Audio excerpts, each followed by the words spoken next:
우리들이 건강하기 위해서는 노력해야 될 것이 많습니다. 가장 먼저는 운동을 해야 되고요. 그 다음은 식사 조절도 해야 합니다.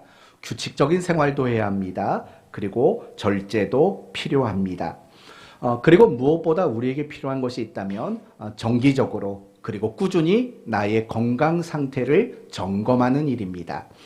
내 건강 상태를 점검하지 않으면 우리는 건강해질 수 없습니다. 그리고 어느 순간에 나도 모르게 모든 건강을 잃어버리는 순간을 만나게 될 수도 있는 겁니다. 따라서 우리가 건강하기 위해서는 끊임없이 정기적으로 내 건강의 상태를 점검하는 일들이 대단히 중요한 겁니다.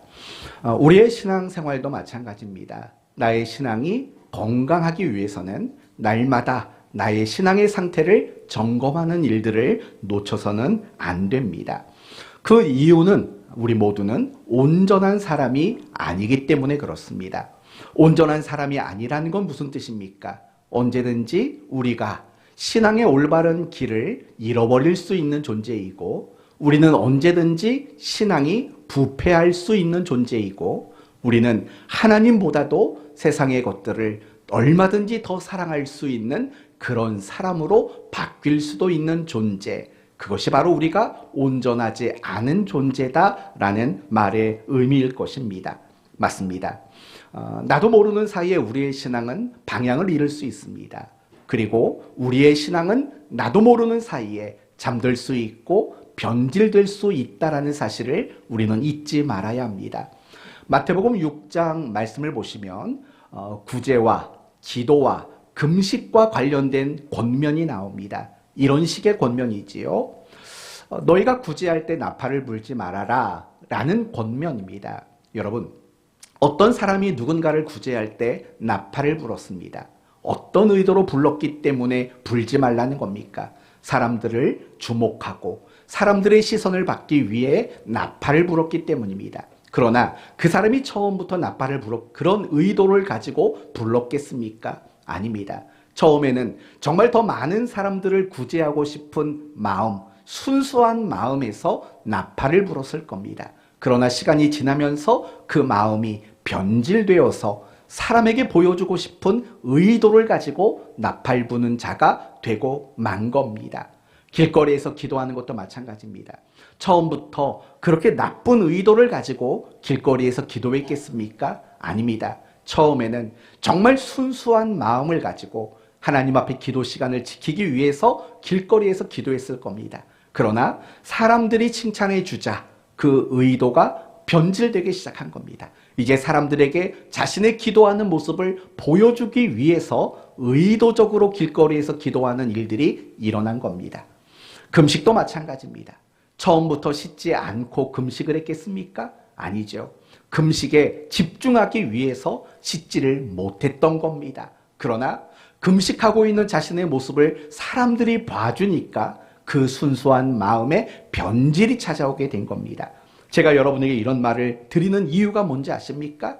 우리의 신앙은 언제든지 변질될 수 있다라는 것을 여러분에게 말씀드리기 위함이라는 겁니다.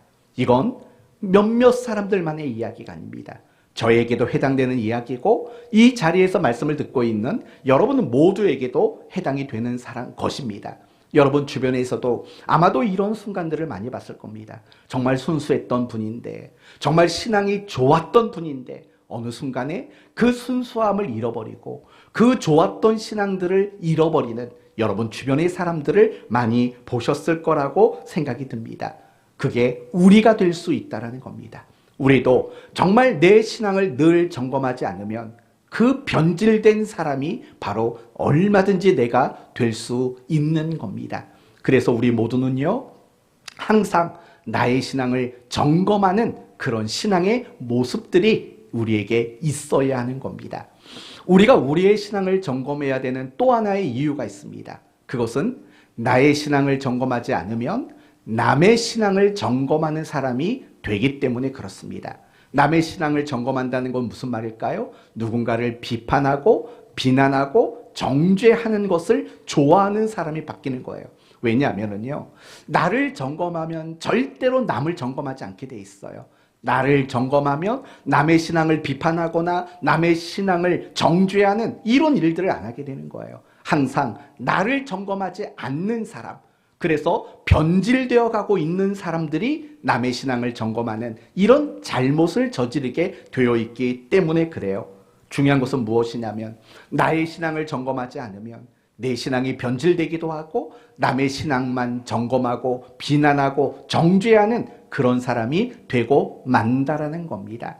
오늘 본문 역시 자기들의 신앙을 점검하지 않으므로 신앙의 변질을 맞이했고 더 나아가서 호세아 선지자를 비난하고 정죄했던 이스라엘 사람들을 소개하고 있습니다. 그러므로 오늘 말씀을 통해서 나의 신앙을 점검하는 가장 중요한 기준이 무엇인가를 확인하고 여러분 모두가 매일매일마다 그 기준으로 하나님의 말씀으로 여러분 자신의 신앙을 점검할 줄 아는 그런 여러분 모두가 되시기를 바랍니다. 오늘 우리가 함께 읽은 본문의 내용을 한마디로 말한다면 북왕조 이스라엘의 심판을 예고하는 장면이 오늘 본문의 장면입니다. 3절 말씀을 보십시오. 3절 말씀. 그들은 여호와의 땅에 거주하지 못하며 에브라임은 어디로 다시 간답니까? 애굽으로 다시 가고 또 어디에 갑니까? 아수르에서 더러운 것을 먹을 것이다 라고 말을 해요. 이게 무슨 말입니까? 북왕조 이스라엘은 결국 아수르라는 나라에 의해서 멸망당할 것이다 라고 말을 하는 거예요. 6절을 보세요. 6절을 보시면 보라 그들이 멸망을 피하여 갈지라도 애굽은 그들을 모으고 노브는 그들을 장사하리라. 무슨 말일까요? 이 심판은 피할 수 있답니까? 못 피한답니까? 피할 수가 없는 하나님의 심판이다 라고 말하는 거예요. 7절을 보세요. 형벌의 날이 이르렀고 보응의 날이 온 것을 이스라엘이 알지라. 무슨 말일까요? 하나님이 말씀하고 있는 그 심판이 이제 임박해 있다라는 거예요. 곧 있으면 이스라엘은 심판당해서 멸망을 하고 말 것이다 라고 말하는 거예요. 이제 그러면서 4절과 5절의 내용은 무엇이냐면 그들이 심판받은 결과가 무엇인가를 말해요. 4절을 보시면 그들은 여호와께 포도주를 드리지 못하며 라고 말을 해요. 이 말은 무슨 말이냐면 그들은 더 이상 하나님께 제사를 바치지 못하게 될 것이라고 말하는 거예요.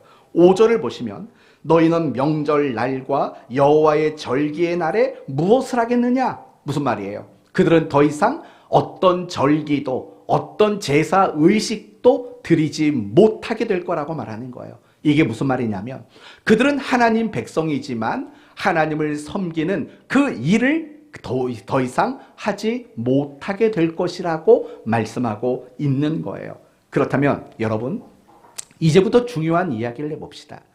지금까지 여러분에게 설명을 드린 이야기는 이스라엘은 아수르에 의해서 멸망당할 것이다.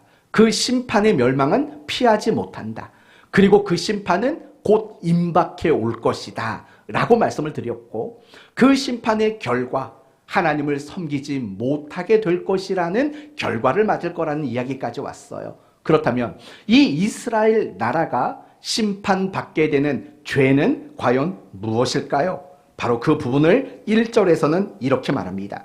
이스라엘아 너는 이방 사람처럼 기뻐 뛰놀지 말라. 네가 무엇을 행하여? 음행을 하여 라고 말을 해요. 그러니까 이스라엘 백성들이 지은 죄는 뭐냐면 음행이라는 죄였다라는 거예요. 그리고 그 이야기를 넘어가면 뭐라고 말하냐면 9절에 그들은 기브아의 시대와 같이 심히 부패한지라 여호와께서 그 악을 기억하시고 그 죄를 벌하시리라 라고 말하는 거예요. 그러니 지금 이스라엘 나라가 멸망하게 되는 심판받게 되는 이유는 뭐냐? 음행이라고 말했고 그 음행이 어느 시대와 같다고 말하는 거예요? 기브아의 시대와 같다 이렇게 이야기를 하는 거예요. 그럼 여러분 기브아의 시대는 도대체 어떤 시대일까요? 이 기브아 시대와 관련된 이야기는 성경 어디에 나올까요? 바로 사사기 19장에 나옵니다. 사사기 19장을 보시면 먼저 누가 등장하냐면 한 레위인이 등장합니다. 여러분, 레위인은 어떤 역할을 맡았던 사람입니까? 성전에서 또는 제사의식에서 아주 중요한 역할을 맡았던, 거룩한 직책을 맡았던 사람이 레위 사람들 아닙니까? 어느 한 레위 사람이 첩을 뒀습니다. 그 첩을 두고 베냐민 지파 사람들이 거주하는 기브아 땅에 들어가게 됩니다. 그때 한 노인이 이 사람이 레위 사람이라는 것을 알고 자신의 집으로 영접을 합니다. 그리고 자신의 집에서 지극정성 대접을 하려고 마음을 먹었던 겁니다. 그때 어떤 일이 일어나냐면 그 기브아에 살고 있었던 베냐민 지파의 남자들이 찾아옵니다. 그리고 뭐라고 말하냐면 이 노인에게 이렇게 말합니다. 그 사람 내놔라. 우리가 그 사람과 상관하리라 라고 말을 하는 거예요. 여기서 말하는 상관하리라는 거는요, 동성애를 말하는 거예요. 여러분, 이 이야기가 창세기에도 나오는 거 알고 계시죠? 누굽니까? 소돔성에 살고 있었던 롯이 그 이야기를 겪었던 사람인 거죠. 그 천사가 롯의 집에 방문했을 때 소돔성의 남자들이 찾아와서 그 사람들 내놔라. 우리가 그들과 상관하리라 라고 했던 장면과 너무 똑같은 거예요. 그러자 이 노인이 뭐라고 말하냐면 그러지 말아라. 절대 그렇게 해서는 안 된다. 그러면서 뭘 제안하냐면 내 딸을 주겠다. 그리고 이 레위 사람에게 첩이 있는데 이 첩을 너희에게 줄 테니까 알아서 해라. 이런 식으로 하게 됩니다. 그 결과 이 레위의 첩이 밤새도록 남자들에게 능욕을 당하게 되고 아침에 결국은 시신으로 발견되게 됩니다. 그리고 이 이야기가 모든 지파 사람들에게 전달이 됩니다. 그래서 이 모든 지파 사람들이 다 연합해서 베냐민 지파를 공격하게 됩니다. 그리고 베냐민 지파가 고작 600명만 남게 되는, 거의 그 민족이 사라져버릴 위기에 처할 정도로 그들이 큰 공격을 당하게 되는 겁니다. 바로 그걸 말하는 거예요. 기브아 시대는요, 그런 동성애며 그런 음행이 너무나도 많았던 시대라는 거죠.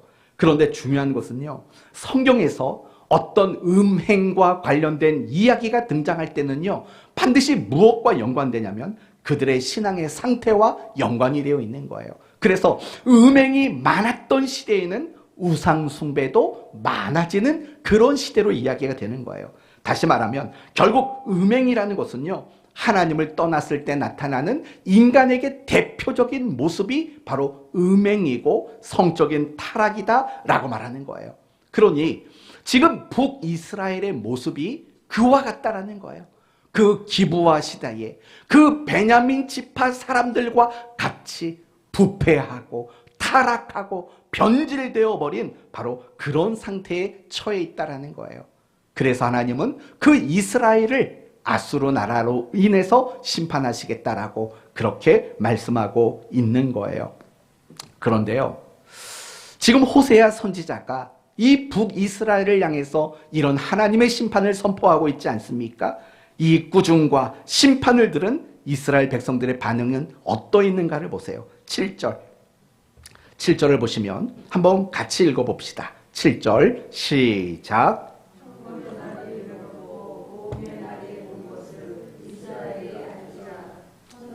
어리석었고 신에 감동하는 자가 미쳤나니 이는 내 죄악이 많고 내 원한이 크민이라. 아멘. 여러분, 주목할 말이 뭐냐면 선지자가 어리석었고 신에 감동하는 자가 미쳤나니, 어리석고 미쳤다라고 얘기했대요. 누구를 향해서요? 선지자들을 향해서. 누가요? 이스라엘 백성들이. 왜요? 지금 이스라엘을 향해서 하나님이 심판하실 것이라고 꾸중하고 책망했기 때문이라는 거예요. 이 꾸중과 책망을 들은 이스라엘 사람들은요, 호세아 선지자를 향해서 이 어리석고 이 미친 사람아, 이런 식으로 태도했다라고 오늘 본문은 우리에게 말씀하고 있다라는 거예요. 그렇다면 여기서 이제 우리는 생각해 봐야 돼요. 아니, 호세아 선지자가 꾸중하고 심판을 말하는데 왜 어리석고 미쳤다라고 말할까요? 그렇게 말하는 이유는 과연 뭘까요? 듣기 싫은 말을 해서 화가 나서 기분 나빠서 하는 말일까요? 그렇지 않은 게 문제입니다. 단지 그 말을 듣고 기분이 나빠서 이런 말을 했다면 천만다행입니다. 그러나 지금 이스라엘 백성들이 호세아 선지자가 심판을 말할 때 당신은 어리석은 선지자고 당신은 미친 선지자입니다라고 말하는 것은 결코 단순히 기분이 나빠서 하는 말이 아니라는 걸 우리는 알아야 합니다. 그렇다면 왜 그런 말을 했을까요? 호세아 선지자에게. 이유는 간단합니다. 호세아 선지자가 말하는 하나님의 심판이 도무지 그들은 납득되지를 않았던 거예요. 아니, 자기를 향해서, 자신들을 향해서 심판을 말하는 그 선지자가 도무지 이해가 되지를 않았다라는 거예요. 그러면 왜 납득되지 않고 왜 이해가 되지 않았을까요? 이유는 간단합니다. 자기 스스로는 신앙생활을 잘하고 있다라고 여기고 있었기 때문이에요. 자기들은 올바른 신앙을 하고 있다고 생각하고 있었기 때문이라는 거예요. 한마디로 말하면 그들은 큰 착각에 빠져 있었던 거예요. 자기들은 신앙생활을 잘하고 있다, 자신들은 올바른 신앙생활을 하고 있다라고 그런 식의 착각을 그들은 가지고 있었기 때문이라는 거예요. 그런데 흥미로운 것은요, 이런 착각이요, 모든 시대의 사람들에게 나타난다는 거예요. 예를 들면 누가복음 18장 말씀을 보시면 바리새인과 세리가 성전에 올라가서 기도하는 장면이 소개가 돼요. 먼저 세리는 이렇게 기도합니다. 세리는 멀리 서서 감히 눈을 들어 하늘을 쳐다보지 못하고 다만 가슴을 치며 이르되 하나님이여 나를 불쌍히 여기소서 나는 죄인이로소이다. 세리는 이런 기도를 하긴 했어요. 그런데요, 그 옆에서 바리새인도 기도를 하는데요, 이렇게 기도를 해요. 바리새인은 서서 따로 기도하여 이르되 하나님이여 나는 다른 사람들 곧 토색, 불의, 간음하는 자들과 같지 아니하고 그 옆에 있던 이 세리와 같지 아니함을 감사하나이다. 나는 일회에 2번씩 금식을 하고 또 소득의 11조를 드리나이다. 이렇게 기도를 했다라는 거예요. 여러분, 이 바리새인은 착각하고 있는 거예요. 무슨 착각을 하고 있는 줄 아세요? 나는 신앙생활을 잘하고 있다라고 착각하고 있는 거예요. 나는 올바른 신자라고 착각하고 있다라는 거예요. 적어도 이 바리새인은 무슨 착각을 가지고 있었냐면 세리보다는 내가 더 거룩하고 이 세리보다는 내가 더 의로운 사람이라는 그런 착각을 가지고 있었어요. 그건 제 의견이 아닌 거예요. 예수님이 뭐라고 말씀하셨냐면 이렇게 말씀하셨어요. 내가 너희에게 이르노니 이에 저 바리새인이 아니고 이 사람이 의롭다 하심을 받고 그의 집으로 내려갔느니라.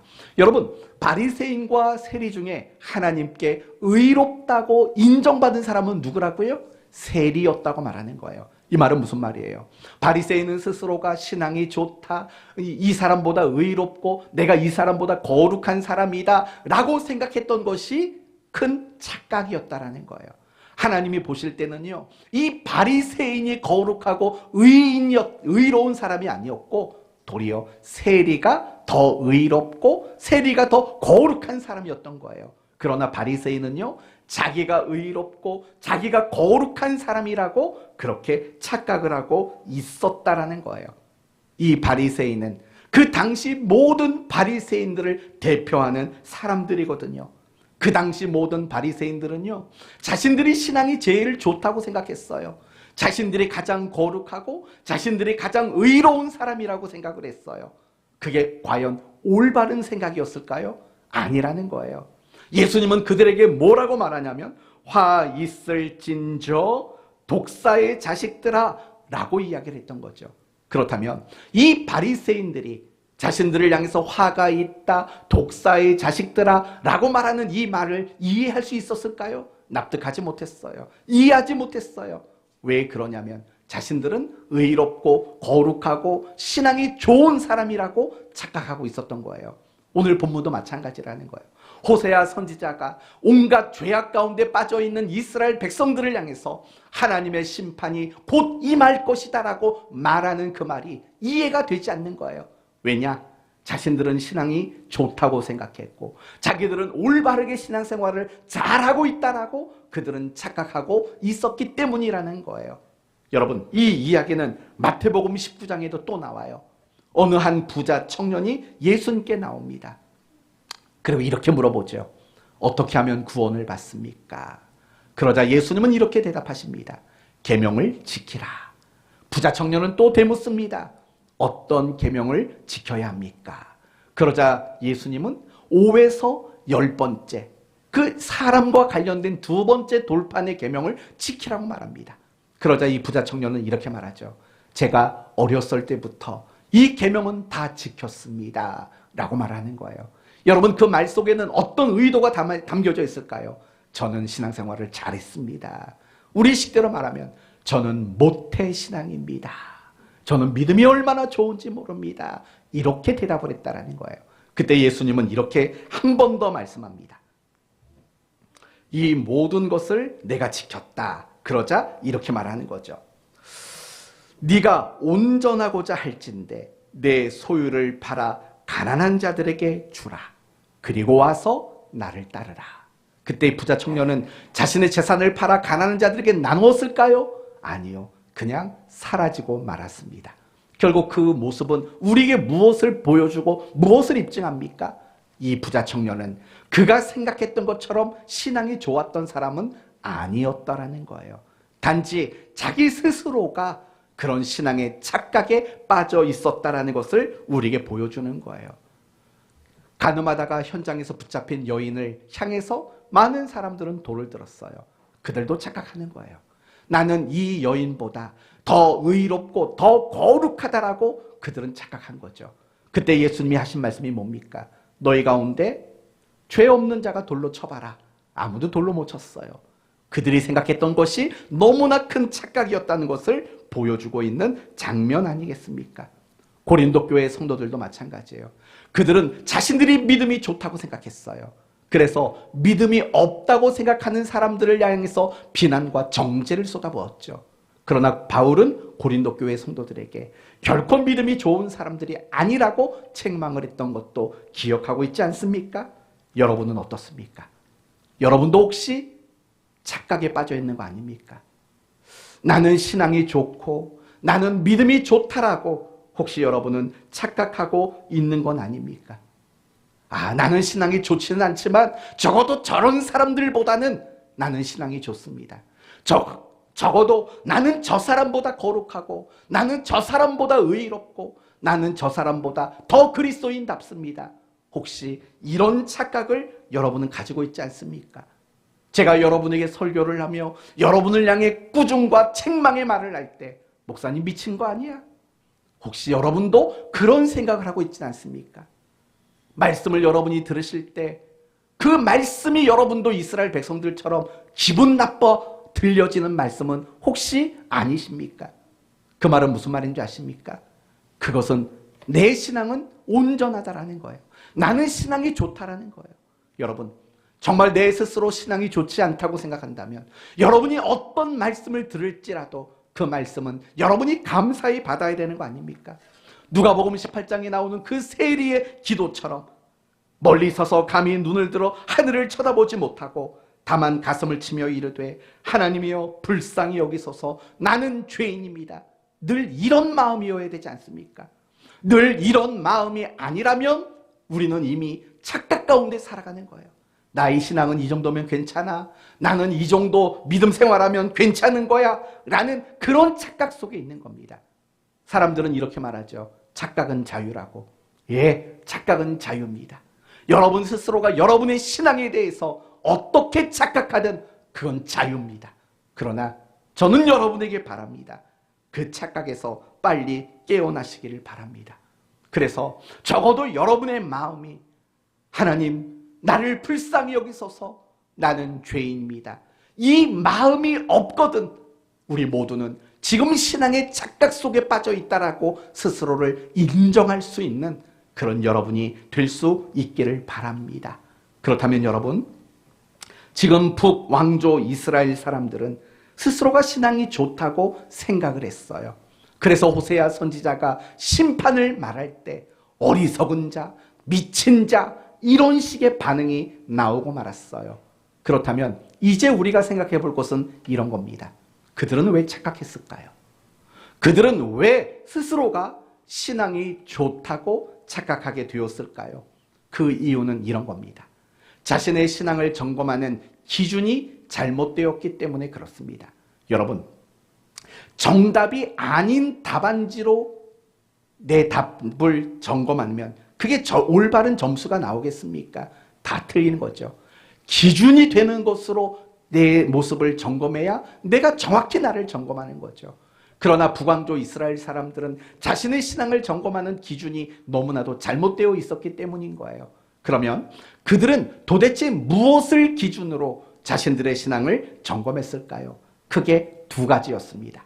첫 번째는요, 신앙의 행위를 가지고 있는 것, 그것을 가지고 자신의 신앙을 점검했던 거죠. 예를 들면 이런 겁니다. 매일 번제를 드리고 안식일을 지키고 월삭을 지키고 속죄일을 지키고 1년에 3번 있는 그 3대 절기를 지키고, 그리고 정결 예식을 하고 할례를 행하고 하나님께 성물을 드리고 하나님께 뭔가 귀한 것을 잡아 바쳐서 드리는 것, 그것이 자신들의 신앙을 점검하는 기준으로 그들은 삼았다라는 거예요.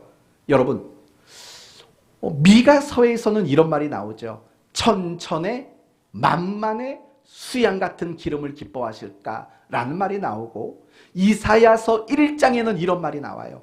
무수한 재물을 가져올지라도 라는 말이 나와요.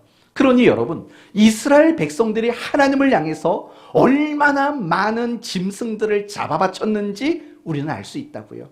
천천만만으로 묘사되는 것, 무수한으로 표현될 정도로 하나님께 종교 의식과 종교적으로 하나님께 바치는 제물들이 상당했다는 것을 우리는 알고 있어요. 바로 그것이 자신들의 신앙을 점검하는 기준이라고 그들은 여겼다라는 거예요. 조금만 더 쉽게 말하면 이런 거죠. 신앙의 행위가 얼마나 많으냐, 그것이 내 신앙을 점검하는 기준이라고 그들은 그렇게 생각하고 있었던 거예요. 그러니 늘 하나님께 절기를 지키고 번제를 드리고 정결의식과 할례를 행하는 자기 자신들을 바라보니까 나는 신앙이 좋아, 나는 믿음이 좋아 라고 그들은 착각할 수밖에 없었다라는 거예요. 어쩌면 그들의 그 잘못된 모습들이요, 오늘날 우리 모두의 모습과 너무 똑같을 때가 많아요. 여러분, 보통 그리스도인들이 자신의 신앙을 점검하는 방법이 뭔지 아십니까? 대부분 그거예요. 예배 몇 번 참석했을까? 나는 일주일을 살면서 예배를 몇 번 참석했을까? 어떤 사람은 일주일을 살면서 예배를 7번 참석하는 사람이 있을 거예요. 어떤 사람은 일주일을 살면서 예배를 단 한 번밖에 참석하지 않는 사람이 있을 거예요. 그러면 7번 참석한 사람들이 무슨 생각을 하냐면, 내가 예배 한 번 나온 사람보다 믿음이 좋다라고, 신앙이 좋다라고 그렇게 여길 때가 너무 많다라는 거예요. 나는 하루에 기도를 30분 하냐, 1시간 하냐, 이런 것들을 가지고 내 신앙을 점검한다고요. 나는 하루에 성경을 몇 장 읽었느냐를 가지고, 나는 하루에 전도 TC를 몇 개를 돌렸느냐를 가지고, 또는 나는 헌금을 얼만큼 많이 했느냐를 가지고, 또는 나는 교회 안에서 일을 얼마나 많이 하고 있느냐를 가지고 내 신앙을 확인하고 점검하고자 하는 경우들이 너무 많다라는 거예요. 그럼 여러분에게 묻습니다. 일주일에 예배 몇 번 드렸는지, 하루에 기도를 몇 분 했는지, 하루에 성경을 몇 장을 읽었는지, 하루에 전도지를 몇 개 돌렸는지, 그게 정말 내 신앙을 정확히 점검할 수 있는 기준이 될 수 있다고 여러분은 생각하십니까? 그게 정말 올바른 기준이고, 그 기준으로 점검하면 정말 내 신앙이 정확히 확인될 수 있다라고 여러분은 생각이 드십니까? 어떻습니까? 그런 생각은 너무나도 잘못된 생각이라는 걸 잊지 말아야 됩니다. 한번 생각해 봐요.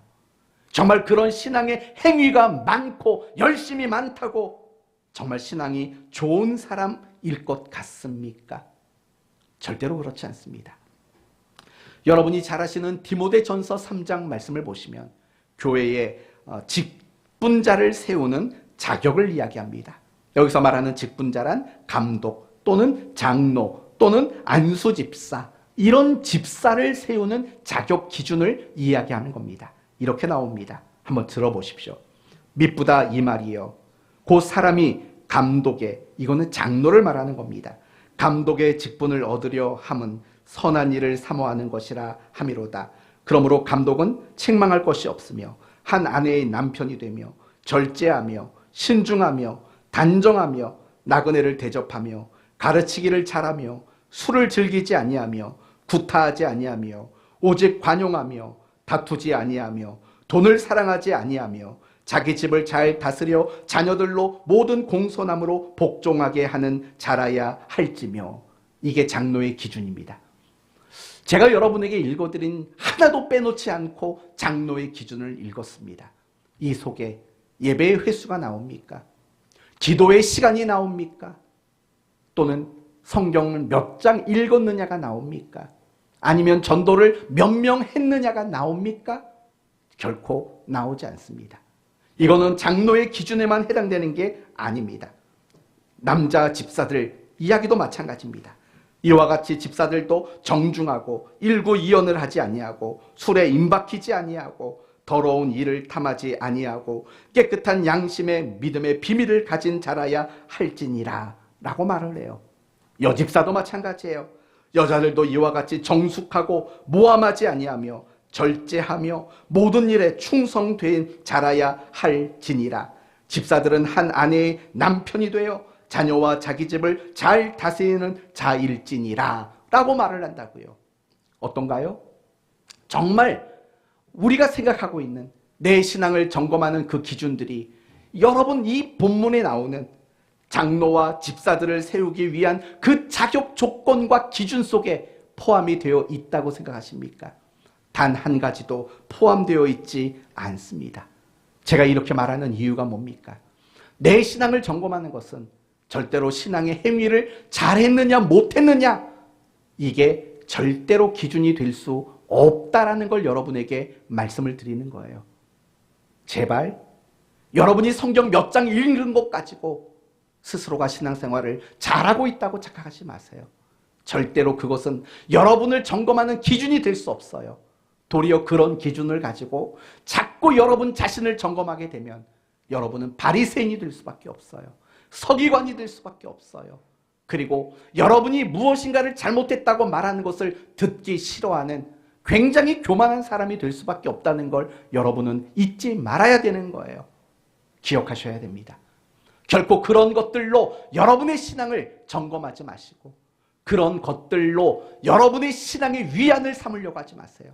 나는 이거 했으니까 나는 신앙생활을 잘하고 있다라고 헛된 위안에 빠져 살지 마시라고요. 여러분이 그렇게 신앙생활을 하면 결국 북왕조 이스라엘 꼴이 날 수밖에 없어요. 심판이 임박해 있는, 하나님의 진노가 여러분의 문 앞에 있는 그런 순간이 여러분에게 찾아올 수밖에 없다는 걸 여러분은 잊지 말아야 하는 거예요. 이쯤 되면 여러분은 이런 생각하겠죠. 그럼 목사님, 열심히 하라는 겁니까 말라는 겁니까?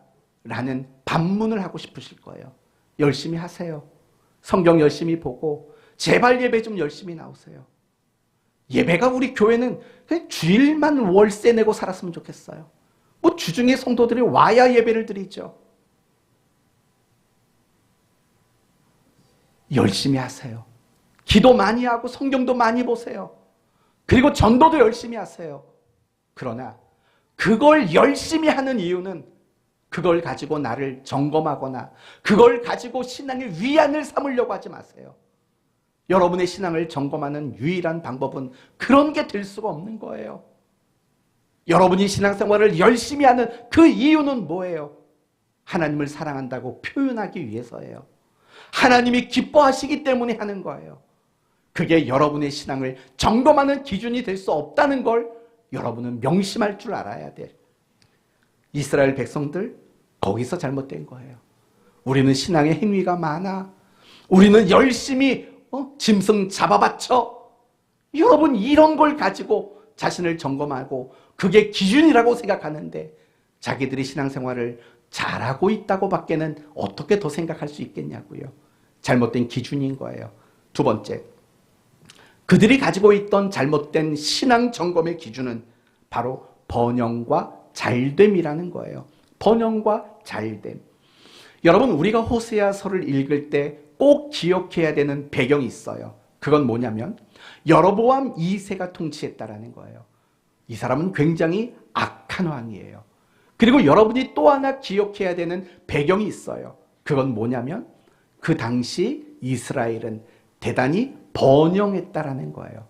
마치 솔로몬 시대처럼, 마치 다윗 시대처럼 엄청난 번영을 누리고 있었다라는 거예요. 여러분, 지금 이스라엘 백성들은요, 자신들의 신앙을 점검하는 기준을 번영과 잘됨, 이것을 기준으로 그들은 점검했던 거예요. 여러분 한번 볼까요? 1절을 보시면 이스라엘아 너는 이방 사람처럼 기뻐 뛰놀지 말라. 되게 좋았대요. 기분 좋고 행복했대요. 네가 음행하며 내 하나님을 떠났고 각 타작 마당에서 음행의 값을 좋아한다. 여러분, 타작 마당에서라고 말하는 거는요, 아주 풍성한 열매를 그들이 거두어 들였다라는 거예요. 그래서 그들은 너무 행복하고 너무 좋아하고 있다라는 거예요. 이런 식인 거예요. 자신들이 이렇게 번영하고 잘 되는 것, 그건 하나님께 복받았다고 생각하는 거예요. 복받았다고. 그럼 그들이 왜 하나님이 복을 주셨겠느냐? 우리가 믿음 생활, 신앙 생활 잘했기 때문에 하나님이 복 주신 거다. 이런 식으로 그들은 생각하고 있었다라는 거예요. 그러면 그들은 왜 번영과 잘됨을 기준으로 자신들의 신앙을 점검했을까요? 그건 신명기 28장의 하나님의 약속 때문에 그래요. 여러분, 신명기 28장의 내용이 뭡니까? 여러분이 잘 아시는 내용이에요.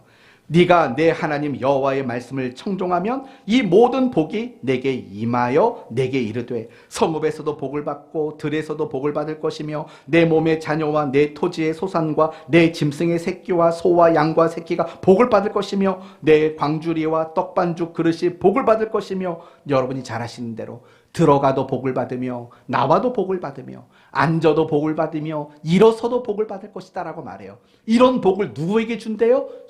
하나님이 순종하는 자들에게, 신앙생활 잘하는 자들에게 이런 복을 주시겠대요.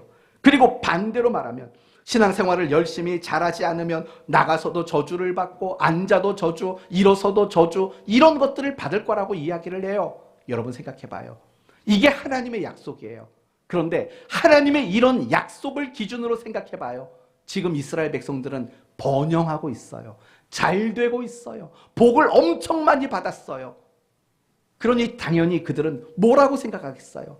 아, 우리가 믿음 생활, 신앙 생활 잘해서 하나님이 복을 주시는구나. 이렇게 그들은 생각했다라는 거예요. 결국 그들이 생각했던 신앙 점검의 기준은 바로 번영과 잘됨이었다라는 거예요. 큰 착각인 거죠. 그들이 몰랐던 게 하나가 있어요. 그게 뭔지 아세요? 이유 없는 복이 바로 임박한 하나님의 심판의 징조라는 걸 몰랐어요. 여러분, 여러분 잘 생각해야 돼요. 나 별로 신앙생활 잘하질 않아요. 근데 막 하는 것마다 너무 잘 돼요. 자식도 좋은 직장 가고, 내가 뭐 사업을 해도 너무 잘 돼요. 가정이 늘 평안해요. 늘, 뭐든지 잘 돼요. 내가 신앙생활 잘하고 있지 않은데, 그게 어떤 뜻인 줄 아세요? 정말 하나님이 임박한 경고를 하실 때 이유 없는 축복이 주어진다는 거, 그걸 잊지 마셔야 돼요. 오늘 본문의 이스라엘 백성들, 그들은 음행에 빠졌고 기브아 시대 사람들과 마찬가지였다고 말했어요. 근데 복이 임해서 막 번영하고 잘 되는 일들이 일어났어요. 그게 뭔데요? 임박한 심판에 대한 경고로 하나님이 마지막에 주시는 일들이라고요. 그런데도 그들은 우리가 복 받았어. 우리가 잘 되고 있어. 그러니 우리는 신앙생활을 잘하고 있는 거야. 라는 그런 식의 착각을 가지고 있었다라는 거예요. 그런데요, 의외로 많은 그리스도인들이 똑같은 생각을 하고 있어요. 내가 어떤 일을 하다가 안 되면은요, 내가 벌 받았나? 이런 생각을 해요. 그렇죠? 또 반대로 내가 어떤 일을 너무 잘하면은요, 내가 잘하고 있나 보다라고 하는 이런 착각에 빠질 때도 많다고요. 그렇지 않아요. 내가 복 받을 이유가 없는데도 복이 임했다면 여러분 코앞에 여러분의 인생의 문 앞에 하나님의 진노가 다가와 있다는 것을 깨달으셔야 돼요. 이유 없는 복이 내게 임하고 있다면 여러분은 빨리 회개하고 여러분이 올바른 길을 찾아야만 해요. 그게 바로 이스라엘 백성들의 그 모습인 거예요. 그럼에도 불구하고 이스라엘 백성들은 이유 없는 복을 받으면서도 여전히 착각 속에 빠져 있었던 거예요. 그러다가 얼마 지나서 그들은 아수르에 의해서 멸망당하고 만 거거든요. 저는 여러분이 이 이스라엘의 역사를 똑같이 되반복하는 여러분이 되지 않았으면 좋겠습니다. 결국은 이런 거예요. 북이스라엘이 그렇게 부패하고 타락했음에도 불구하고 호세아 선지자의 그 심판과 경고를 무시하고 도리어 어리석은 자, 미친 자라고 말하는 이유는 자신들이 가지고 있는 착각 때문인 거예요. 우리는 신앙이 좋아. 왜 그런 착각을 했어요? 자신의 신앙을 점검하는 기준이 잘못됐기 때문에 그런 거예요. 예를 들면 이런 거 아닐까요? 건강한 사람은 몸무게가 많이 나가. 만약에 여러분 이런 걸 가지고 자신의 건강을 확인한다면 이 중에서는 제가 두 번째로 건강한 사람이 됩니다. 우리 교회 안에서는 두 번째로 건강해요. 그렇지 않습니까? 제일 건강한 건 누군지 말씀을 드리지 않을 거예요. 제가 두 번째로 건강한 사람이 되는 거예요. 그럼 그게 맞는 말일까요? 틀린 거예요. 무조건 몸무게가 많이 나간다고 건강한다는 기준을 가지고 자기 건강을 점검하면 큰일 나는 거예요. 저는 13kg 이상 빼야 될 사람이에요. 그래야 정상 체중이에요. 마찬가지인 거죠. 이스라엘은 잘못된 기준으로 자기 신앙을 점검하니까 나는 신앙생활 잘하고 있어. 나는 신앙이 좋아. 이렇게 되고 말았던 거예요. 이제 마지막 한 가지만 중요한 이야기를 하고 마치겠습니다. 그렇다면 진짜 내 신앙을 점검하는 유일한 기준은 과연 뭘까요? 바로 그것은 하나님 말씀, 하나님 뜻에 대한 순종의 여부입니다. 이거 말고는 우리의 신앙을 점검할 수 있는 다른 방법이 없다는 걸 잊지 말아야 합니다.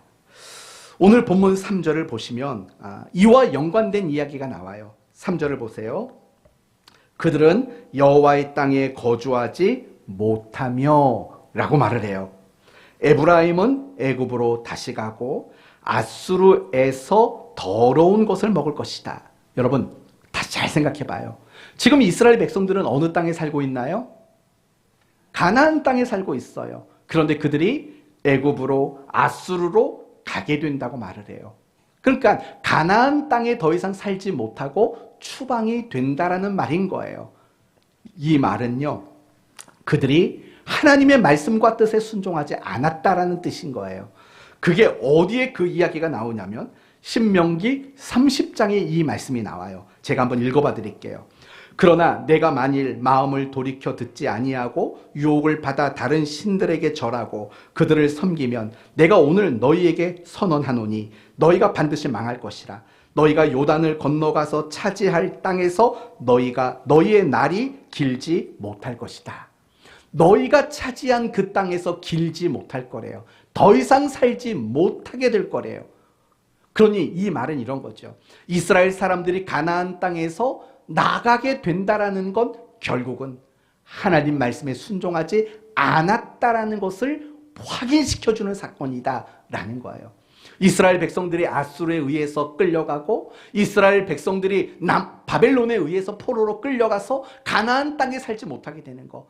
그것을 한마디로 뭐라고 정의 내리냐면 순종하지 않았기 때문이다. 이렇게 정의를 내리고 있다라는 거예요. 사랑하는 성도 여러분, 결국 내 신앙을 점검하는 유일한 기준과 방법은 하나님 말씀, 하나님 뜻에 대한 순종의 유무이라는 사실을 여러분이 아셔야 하는 거예요. 이제 이걸 가지고 여러분의 신앙을 한번 점검해 봅시다. 나의 신앙을 점검해 봅시다. 여러분은 날마다 하나님 말씀에 순종하며 살아가십니까? 여러분은 날마다 하나님의 뜻대로 여러분은 순종하며 살고 계십니까? 그게 없다면 여러분이 매일 참석하는 예배, 여러분이 날마다 하는 성경 읽기와 기도, 그게 과연 여러분에게 신앙의 점수에 해당이 될 수 있을 거라고 생각하십니까? 그렇지 않은 겁니다. 하나님이 우리에게 바라고 원하시는 것은 하나님 말씀에 대한 순종, 하나님 뜻에 대한 순종이라는 걸 우리는 기억하셔야 합니다. 그것만이 우리의 신앙을 점검하고 확인하는 유일한 기준이라는 사실을 기억하셔야 합니다. 그러므로 날마다 여러분이 잠자리에 드시기 전에 확인하셔야 합니다. 오늘 나는 말씀에 순종했는가? 오늘 나는 하나님 뜻에 순종했는가? 마태복음 7장 말씀대로 말한다면 나더러 주여 주여 하는 자로만 살지 않았는가? 아버지의 뜻대로 행하는 자라야 천국에 들어가리라고 했는데 주여 주여만 하는 하루로 살지는 않았는가? 잘 생각해 보셔야 합니다. 이제 오늘 말씀을 마치겠습니다. 우리는 연약합니다. 우리는 완전하지 못합니다. 그래서 언제든지 믿음의 방향을 잃어버리고 신앙이 변질될 수 있는 그런 우리입니다. 그러므로 우리는 날마다 신앙을 점검해야 됩니다. 무엇으로 점검하면 됩니까? 나는 신앙생활을 얼마나 열심히 하느냐가 아니고 나는 얼마나 하나님께 복을 받았느냐도 아닙니다. 오로지 단 한 가지로만 우리의 신앙을 점검할 수 있습니다. 그것은 하나님 말씀대로 하나님의 뜻대로 나는 순종했는가? 이것만 가지고 우리 신앙을 점검했으면 좋겠습니다. 그래서 여러분 모두가 날마다 하나님의 말씀과 뜻에 대한 순종으로 나를 점검함으로 더 건강한 그리스도인, 더 참다운 믿음을 가진 그리스도인으로 성장하게 되기를 예수님 이름으로 축원드립니다. 아멘.